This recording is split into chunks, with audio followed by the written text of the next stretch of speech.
Good evening. You can see before me tonight I have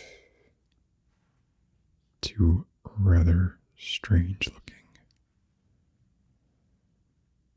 spheres atop my microphones. They're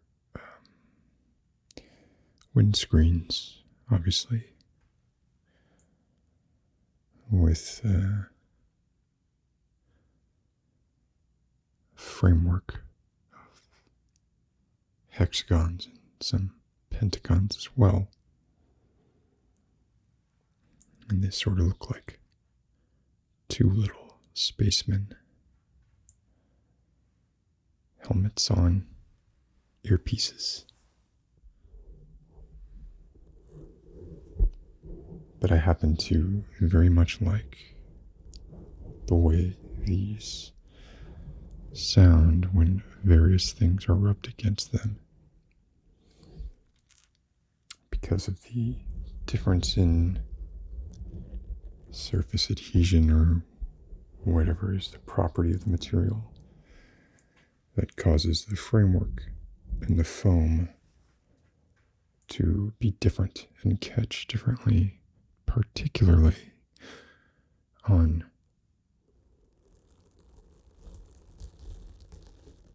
facial hair.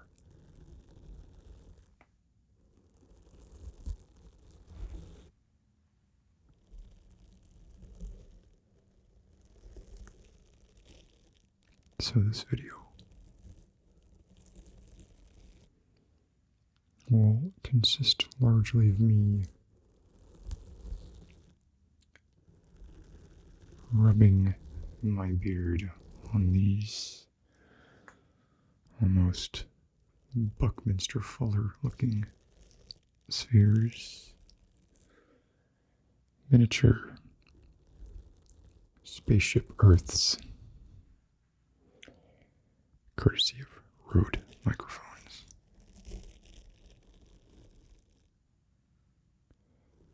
While I speak slowly and softly, in the hopes that this will enable you to help get some rest.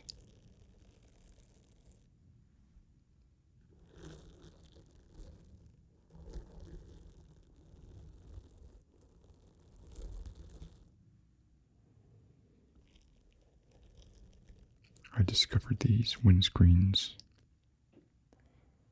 rather accidentally.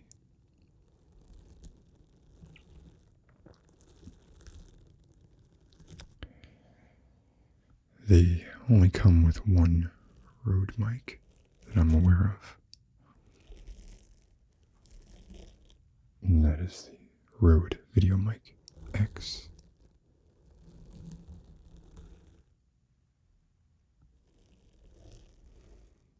And while that mic is wonderful for capturing ambience and the like, it's not the mic I prefer for doing things like this. So I just contacted Rode and asked if they sold the windscreen for the Video Mic X separately.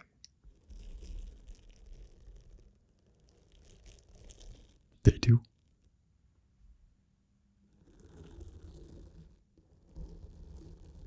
And a couple of weeks after that initial email,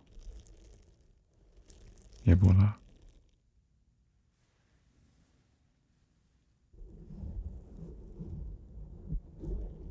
Two spaceman helmet, windscreens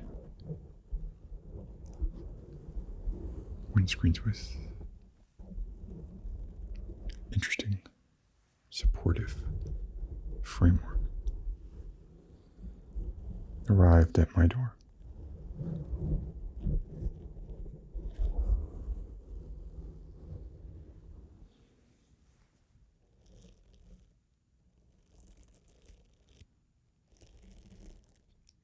It's funny, I actually prefer these to traditional pop screens and the actual wind screens that come with these mics, and really any mic that I've tried so far. And luckily, they're quite versatile.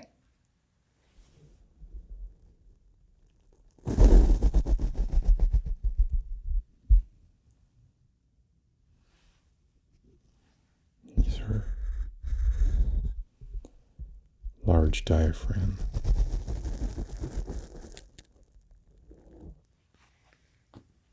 cardioid mics. They'll also fit on hypercardioid, smaller pencil mics. They're designed for the kinds of condenser mics you see in a Zoom H4, H5. Similar configuration, but it means they have inside them foam hollows for thinner mics, as well as the ability to house larger mics like these. So they're versatile. And I like the way they look. But of course, most importantly, I like the way they sound.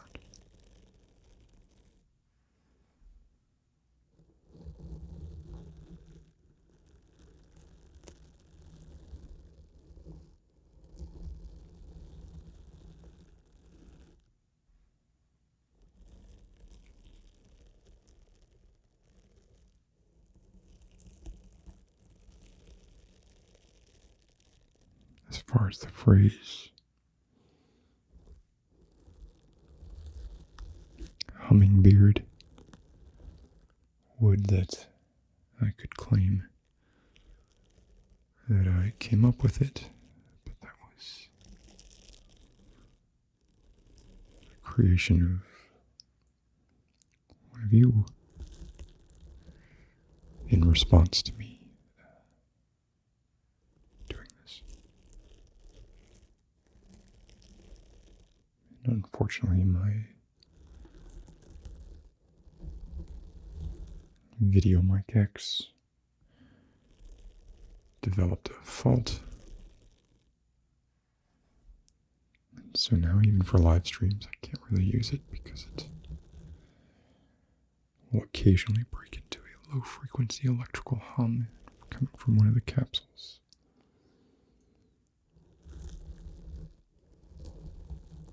But I'd almost buy another one just for the windscreens, even if they didn't sell them separately.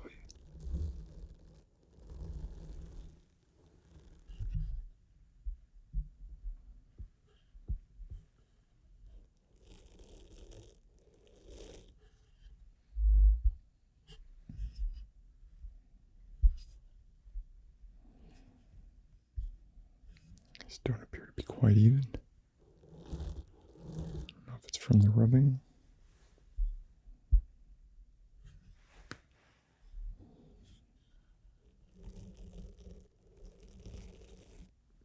I thought they started out even. No matter. I shall correct it in post.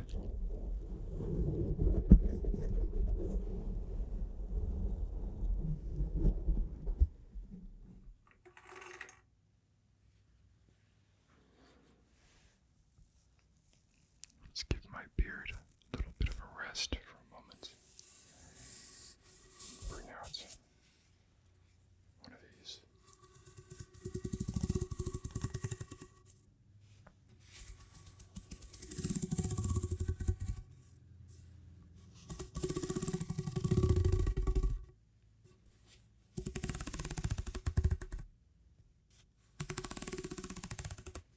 Sounds rather futuristic.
Let's make nice colors.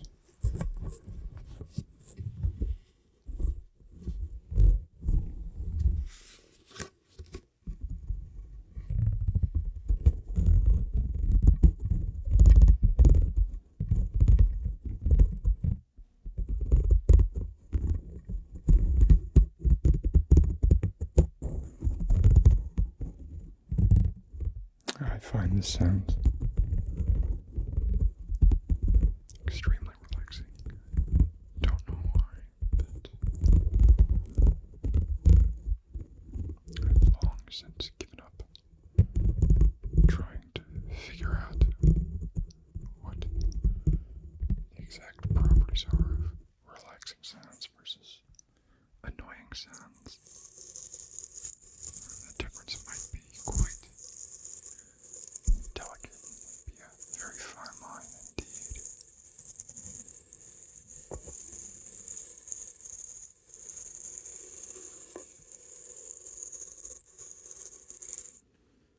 And of course,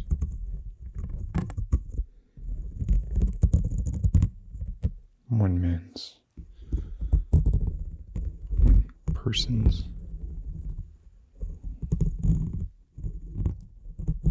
relaxing, rhythmic, stereo, bizarre sounds. Another person's source of anxiety or dread or just dislike.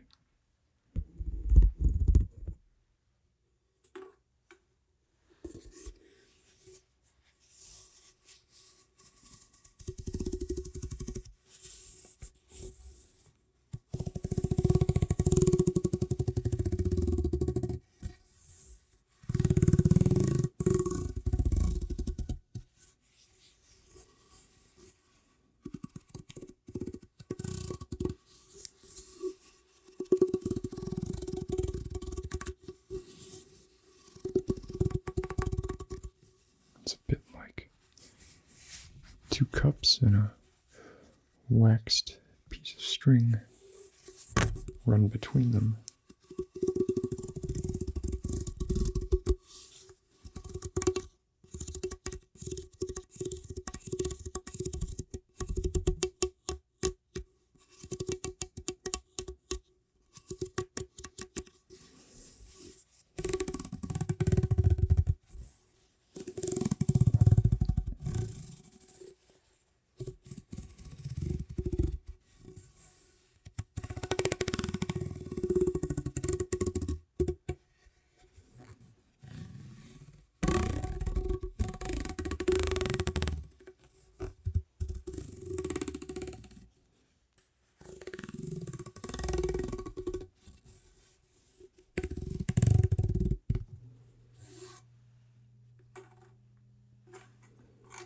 Another interesting thing about these is you can even use a head massager on them.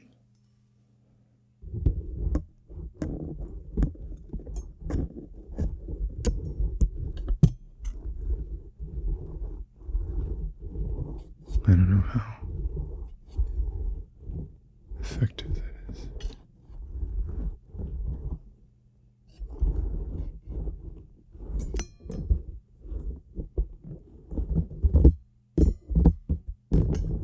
I kind of like the resonating sound they make. Almost like tuning forks. Once they come off.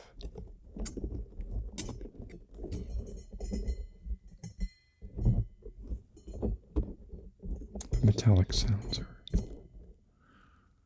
polarizing.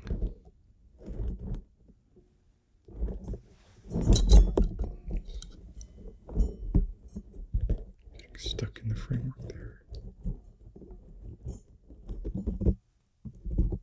One thing I noticed is the replacement ball that they sent me, which is this one here, has much more porous seemingly cheaper foam. I don't know if you can see it has it's more sponge-like. This is denser. So that massager goes quite smoothly over this. It doesn't really go into the foam, whereas on this one it seems more prone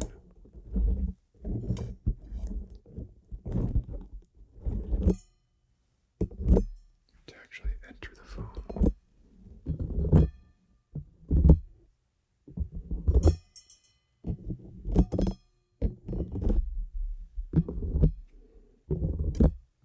You can never count on things staying the same. Look.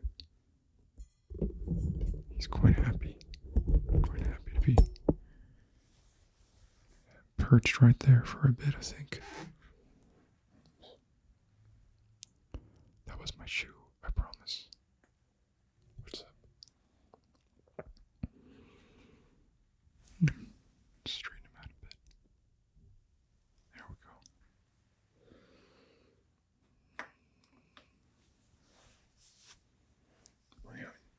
The old standard barber brush.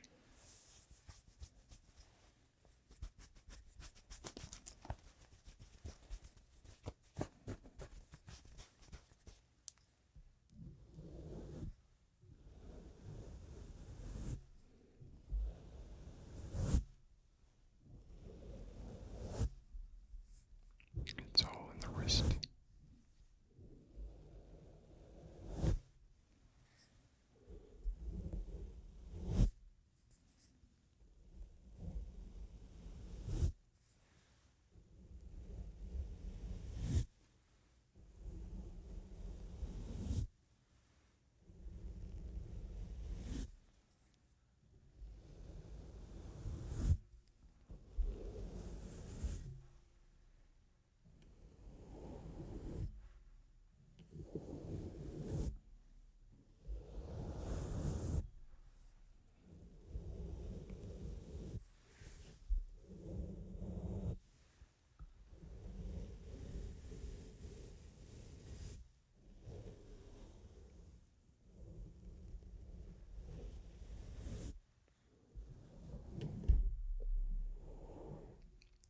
Try not to think about it too much. Just be happy like this fella here.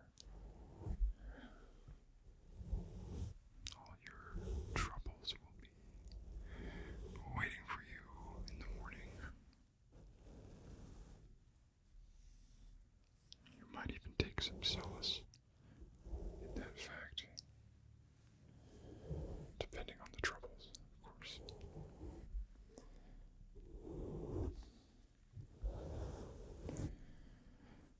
For all the changing that this world does.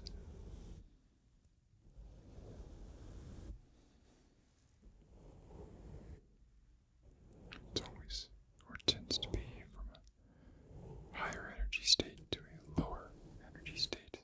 Rarely is the jump made back. It's like every galaxy is a ratchet. Once one of its spiral arms clicks down a notch, it cannot go back. It can continue clicking down further and further. But it can never click up.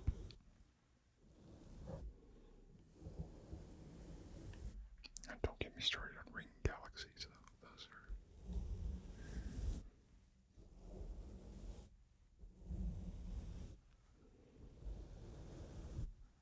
I believe the conventional wisdom is that when you see a ring galaxy, you are seeing an intergalactic car accident, essentially.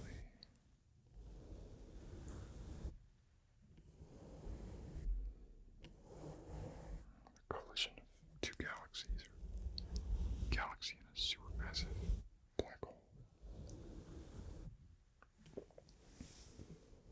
You done riding up there?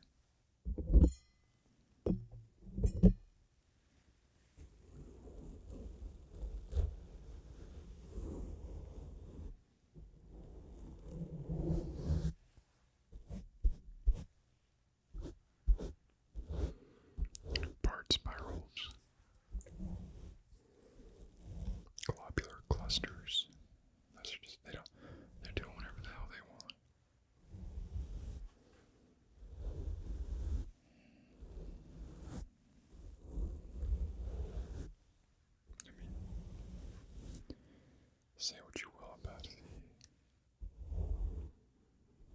rather, I guess, comparatively pedestrian Milky Way galaxy in terms of relative size.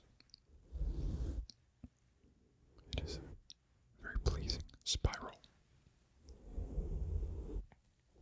Imagine if we lived in a globular cluster, that would, for one, the density of stars that we see in the sky. Or are we just a little bit closer to the center of the Milky Way galaxy, or a dense globular cluster? The illumination of the stars might rival the moon when it's full, of course.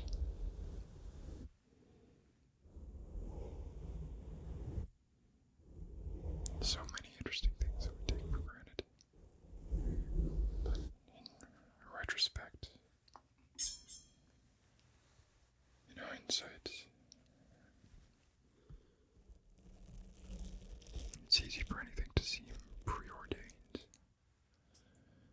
when really it is that way just because it is that way, and if it were any other way, that would be the way in which we assumed and took for granted. As Richard Feynman used to point out, when people would point out to him a purportedly extremely unlikely chain of coincidences, he would say something like, "You're never going to believe it, but on the drive-in this morning, the car ahead of me had the license plate KZ1742. What are the odds of that?" And of course, there's no significance to KZ1742 unless you look into it and try and post facto apply significance to it. But his point there was, I should hope his point was self-evident. I wouldn't recommend going around looking for the license plate KZ1742 or being able to repeat that feat would be nearly impossible. However, it does not mean that there's any significance to that particular configuration of numbers and letters. These silly things that we assign meaning to.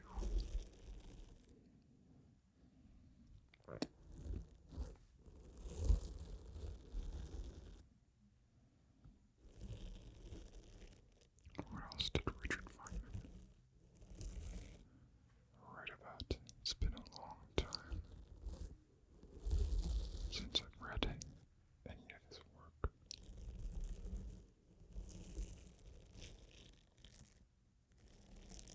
He'd probably have something to say about the relative symmetry of these microphones and their construction, strength, and surface area to volume ratios of Fuller spheres. And again, I don't know that that would interest him that much.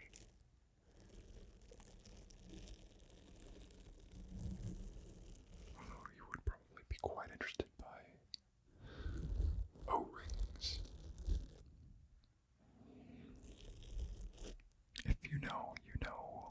If you don't, you can Google Feynman O-ring.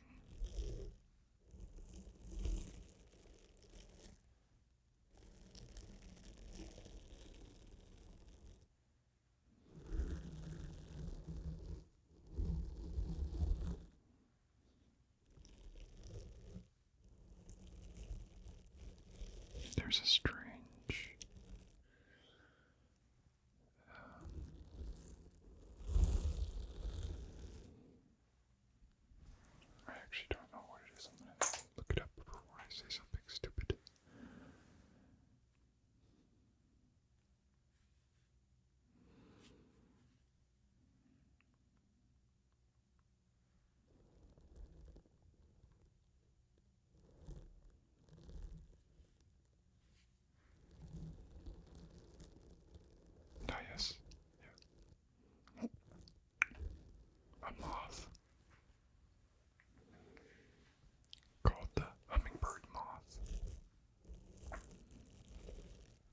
saw for the first time without knowing of its existence shortly after moving to Baltimore. I want to say in 2012 or so. Me, one who is quite afraid of bees and wasps in particular. Hummingbird moth looks a bit like a huge bee or wasp and moves in much the same way. Its wings make a similar threatening noise. It's harmless. It's a fascinating creature. And then, of course, once I saw one, I started to see more and more.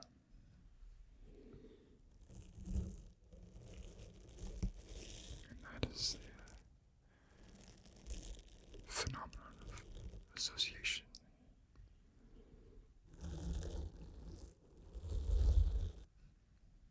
The KZ1742.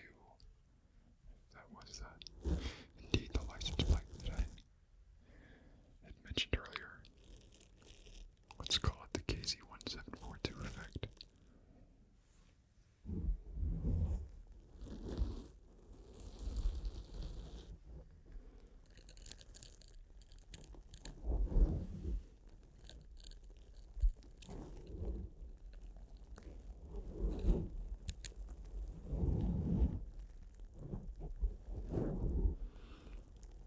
It's almost like carbonation.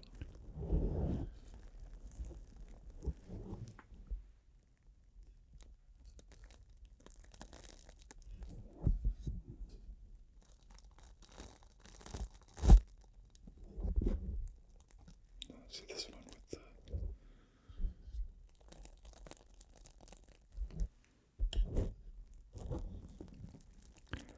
less forgiving foam. It's not as pleasing as the older model that we see here. Get it to focus on you. No. It's not gonna do it. Doesn't want to. Does not appreciate what I'm trying to do here. I think you can see the difference. Maybe. How you doing?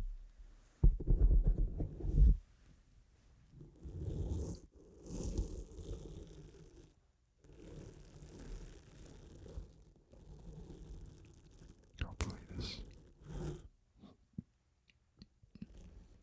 repetition and lack of anything particularly interesting to say is getting you into a state of somnolence.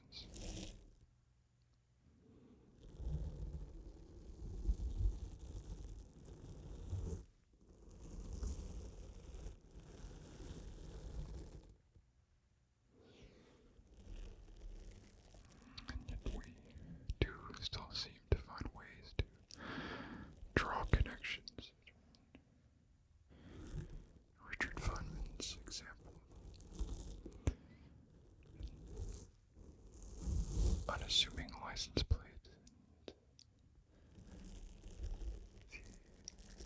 and the viewer named Act rubbing my beard on these slightly more scientifically shaped windscreens, and that name connecting to a comparatively recent discovery of a harmless yet initially kind of frightening moth. But then again, this is what we do best.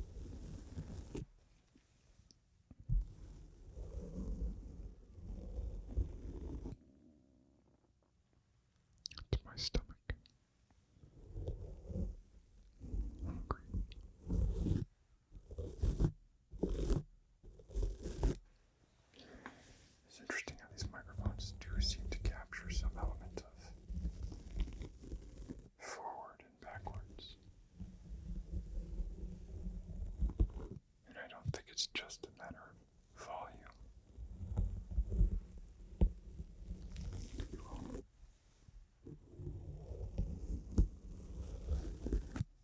Forward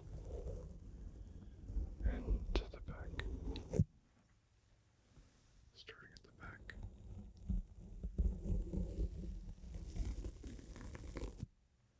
Coming forward.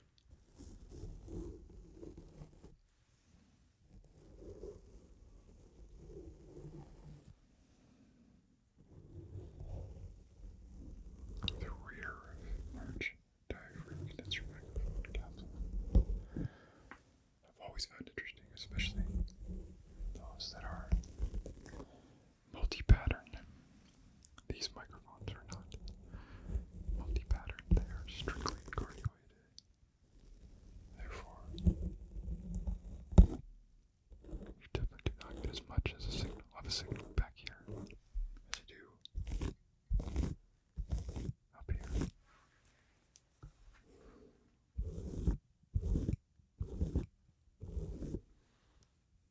By the way, this is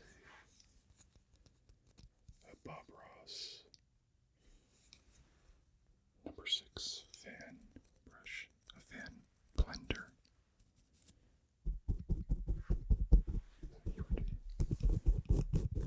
you go like this to get some background trees.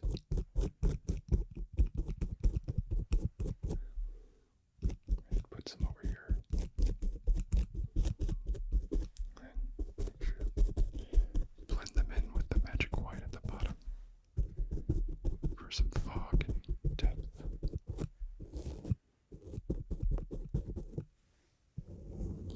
And then make mud, as he says.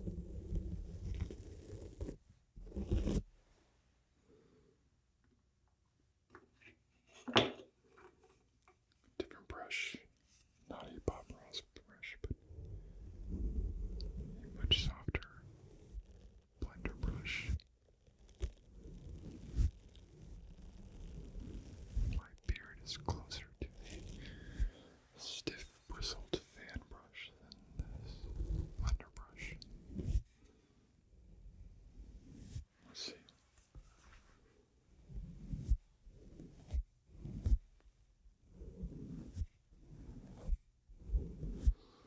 Yes, the bristles catch a little more, I think, on this one.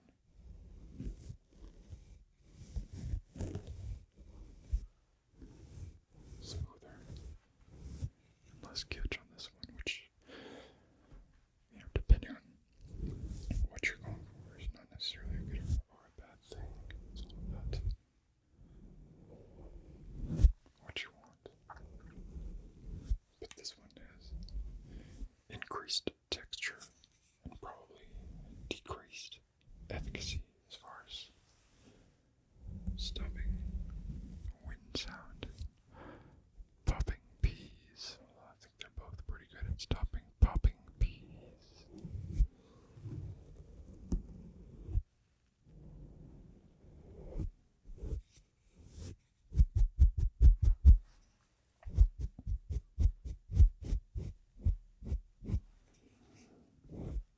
Yes, yes.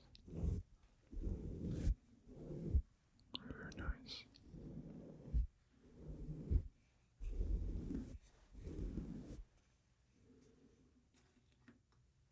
Is this going to do anything? This is a pad of silicone, or 2 pads of silicone sandwiching some foam in the middle. It's meant for practicing injections. And the thickness and shape of the silicone makes it feel a lot like I'm squishing a couple of Kraft singles.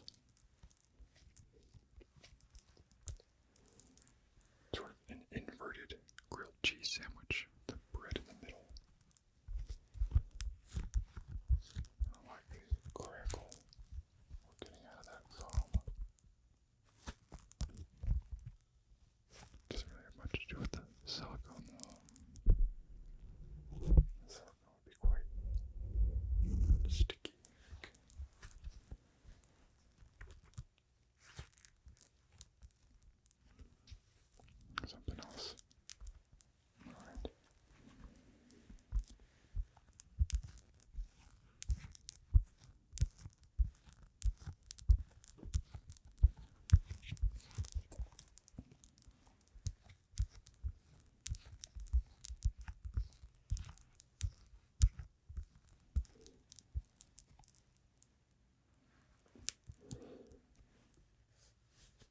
It's still popping a little bit.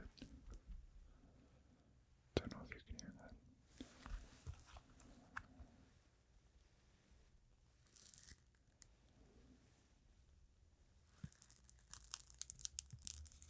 Oh, that was a good one. It's almost like pop rocks.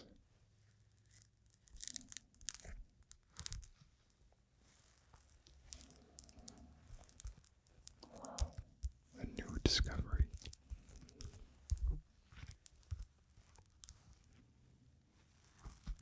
I'm happy with that.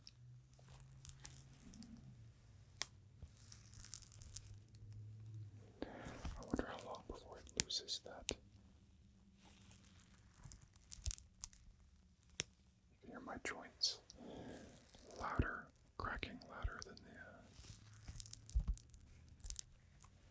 the silicone and foam.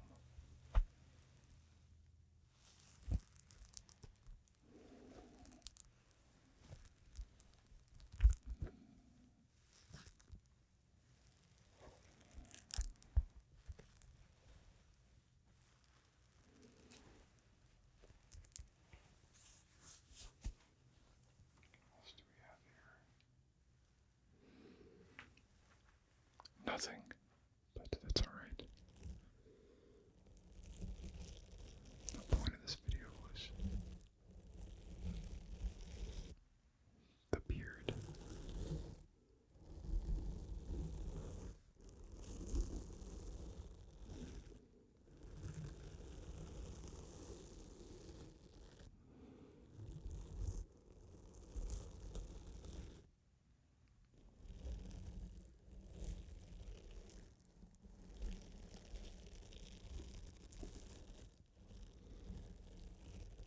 Whenever you're feeling overwhelmed,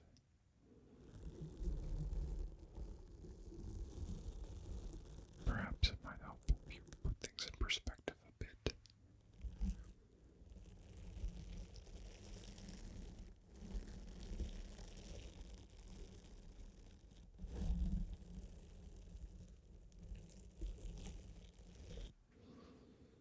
And 500 years from now,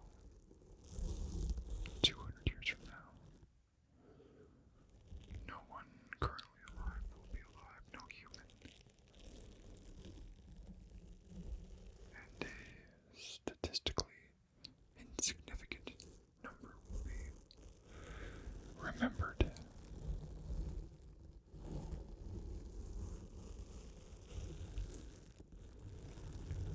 Remember about how at earlier times in your life you may have fretted about something, been very anxious about a test, something at work.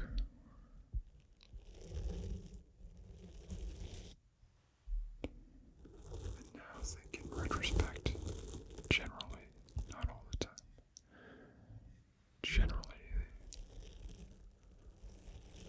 hindsight way of looking at those things serves to underscore how unimportant they were. So, why wait a decade for hindsight to make you wonder why you were so worried about something going on right now?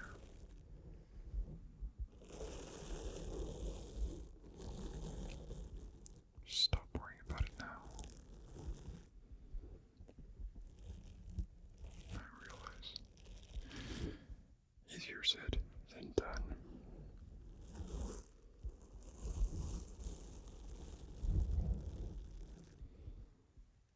Most things are easier said than done.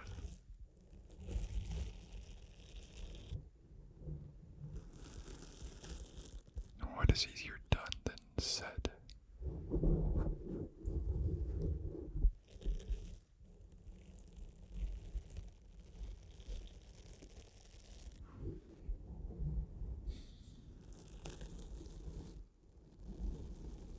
I can't think of anything. Giving a speech, writing a book, all those things are still.